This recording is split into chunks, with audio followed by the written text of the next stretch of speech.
Selamat siang para netizen dimanapun kita berada, salam inspirasi bagi kita semua. Sebenarnya ini menarik ya, sampai hari ini spekulasi soal soal PSI begitu kan, yang kemudian Ade Armando memundurkan diri, ini menimbulkan spekulasi besar. Sebenarnya Ade Armando itu sudah sejak lama ya diberikan peringatan oleh Kaisang begitu kan. Jangan membuat gaduh, siapapun yang membuat gaduh di partai PSI silahkan keluar. Karena apa? Karena citra Kaisang sekarang ini yang kemudian dipoles begitu agar diterima oleh masyarakat, akan dipercaya bahwa PSI ini adalah sebagai partai pengayom bersama dengan rakyat. Tapi kalau kader-kadernya sendiri yang kemudian di dalamnya membuat gaduh, ya percuma aja begitu kan. Pada akhirnya kan banyak muncul spekulasi-spekulasi itu begitu. Nah, apa yang kemudian disampaikan Kaisang ini menurut saya begitu kan ya, menurut saya bagus begitu kan ya. Siapapun yang membuat gaduh ya di partai PSI dan menyeret nama PSI begitu kan, silahkan keluar dari PSI. Saya kira ini bagian dari ultimatum ya kepada kader-kadernya atau siapapun di situ begitu, untuk jangan membuat gaduh kepada kepada siapapun begitu kan, apalagi soal isu agama. Tapi menarik begitu, menarik ya. Coba kita tonton ya apa yang kemudian ya disampaikan oleh Kaisang seperti ini. Buat kader PSI yang tidak bisa mengikuti undang-undang maupun undang-undang dasar, mau itu juga buat Bang Ade ya, Bang Ade maupun yang kader lain yang nggak bisa taat, bisa keluar aja dari PSI. Nah, itulah yang kemudian pernyataan-pernyataan Kaisang ini sejak lama begitu kan ya, mengingatkan kepada kader-kader PSI. Ya, pada akhirnya seorang Ade Armando mengundurkan diri begitu kan ya dari kader PSI begitu, sehingga sekarang ini menjadi mantan kader PSI. Nah, kalau toh pada hakikatnya Ade Armando keluar begitu kan, apakah tidak ada lagi pengganti misalnya sebagai orang yang kemudian vokal mengkritik pemerintah dan sebagainya pada waktu itu ya, apalagi mengkritik Anies Baswedan, apalagi soal-soal isu agama.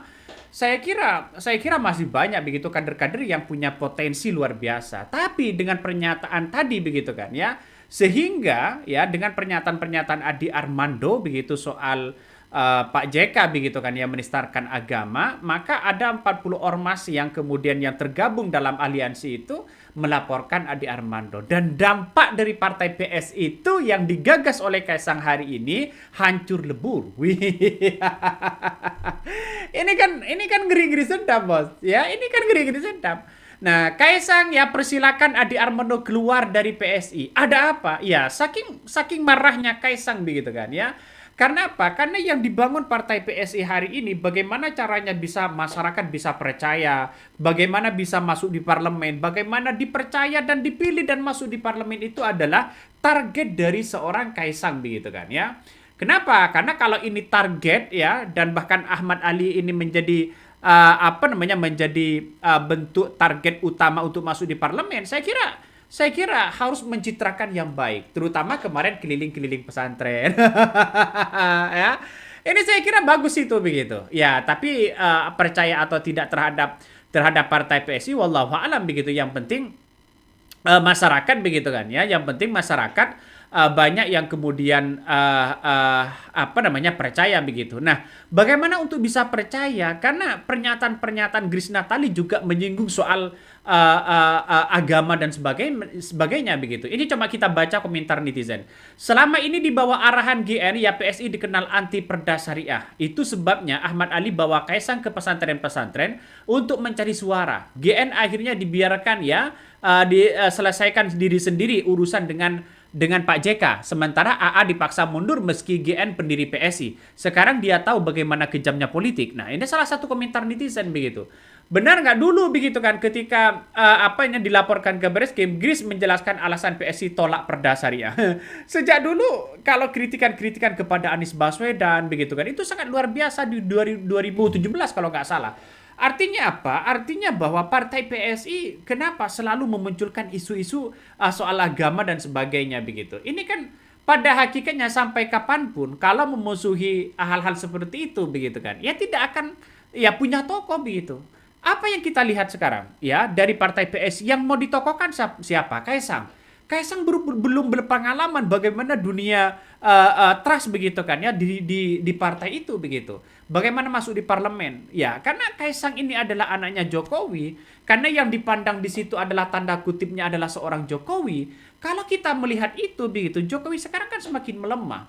Jadi saya kira ini sangat penting sekali begitu kan bagi kita melihat bahwa apakah partai sekecil ini begitu lalu kemudian ingin ngotot masuk di parlemen dengan cara-cara instan dan sebagainya. Saya kira tidak sebodah membolak-balik telapak tangan begitu. Coba kita lihat saja ya, masih banyak begitu kan ya partai-partai yang berbondong-bondong. Salah satunya PAN ya, P3 sudah tidak lagi di parlemen begitu kan. Ini kan menjadi catatan penting sebenarnya. Tapi ya yang saya tahu begitu, yang saya tahu bahwa bisa saja partai P3 ini kan bisa lolos hari ini. Saya meyakini betul bahwa partai P3 bisa lolos dan saingannya ya di situ begitu.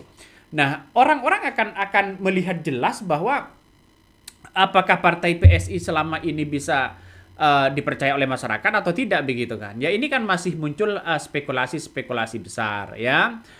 Nah, Ketua Umum Partai Solidaritas Indonesia ya yakni Kaisang Pangarep begitu kan ya mempersilahkan kadernya Ade Armando untuk keluar dari PSI ya bila tidak mengikuti aturan ya konstitusi terkait dengan daerah-daerah yang waktu itu adalah daerah istimewa seperti Yogyakarta begitu kan ya.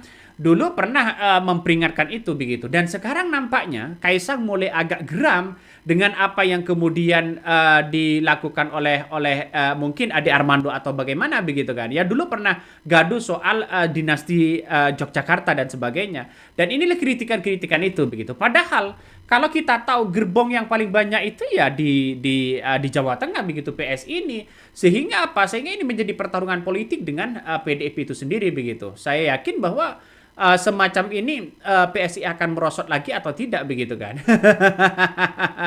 Dan kalau toh pada akhirnya Ade Armando lepas tangan, apakah masyarakat masih percaya terhadap partai PSI? Kan itu logikanya begitu.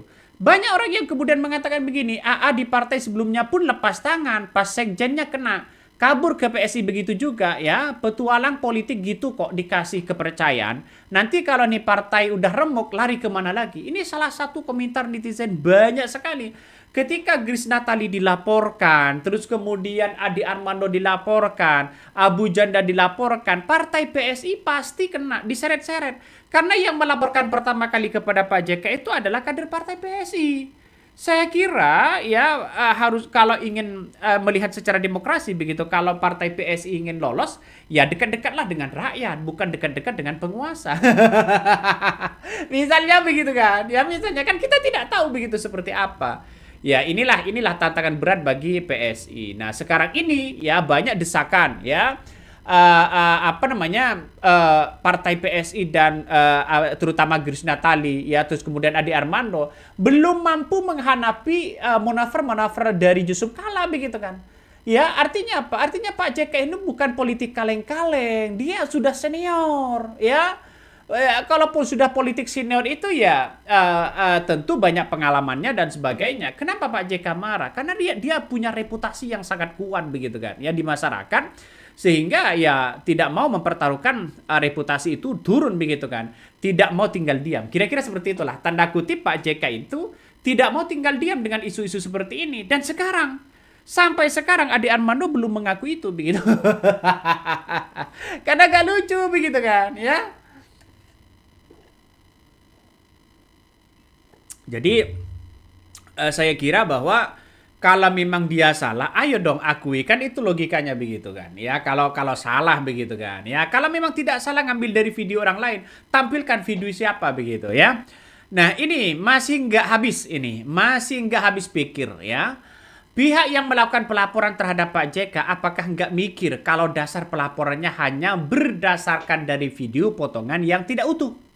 Sehingga tokoh muda Kristen ya Jeffrey Goltom ya mantan ketua umum GMKI ya menilai bahwa pelaporan terhadap Pak JK begitu kan ya, juru damai berbagai konflik yang pernah terjadi di Indonesia tersebut dianggap berlebihan dan berpotensi provokasi. Ini yang disampaikan saudara-saudara kita yang beragama non-muslim begitu kan. Artinya apa? Artinya semua berbondong-bondong sudah mendukung Pak JK. Ini kan langkah yang bagus menurut saya begitu kan, mana yang baik dan mana yang tidak. Tapi justru sekarang ini banyak muncul spekulasi-spekulasi yang ada. Kenapa Ade Armando tidak kunjung minta maaf?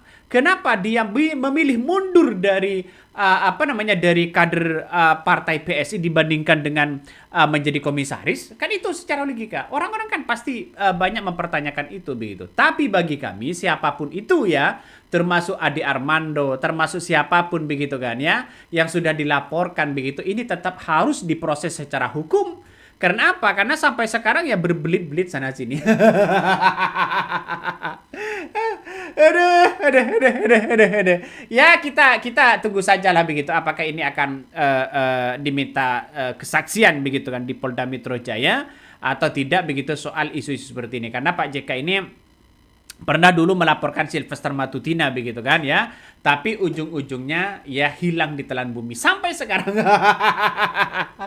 Kenapa kalau orang-orang orang-orang Mulyono itu sangat kuat sekali begitu dengan dengan hukum seperti ini begitu. Ya ini hukum di Indonesia. Memang terkesan demokrasi sangat bagus begitu, tapi satu sisi ada terkesan orang-orang yang kuat di balik ini semua. Kan pada akhirnya kan hukum dipermainkan di siapa yang kuat, siapa yang punya uang, siapa yang berkuasa, dialah yang menang begitu. Bagaimana untuk hak rakyat ya? Wallahu a'lam ya. Oke, mungkin itu yang kami sampaikan ya. Tonton terus di channel Hoderi Podcast Rakyat ini, jangan lupa di-subscribe.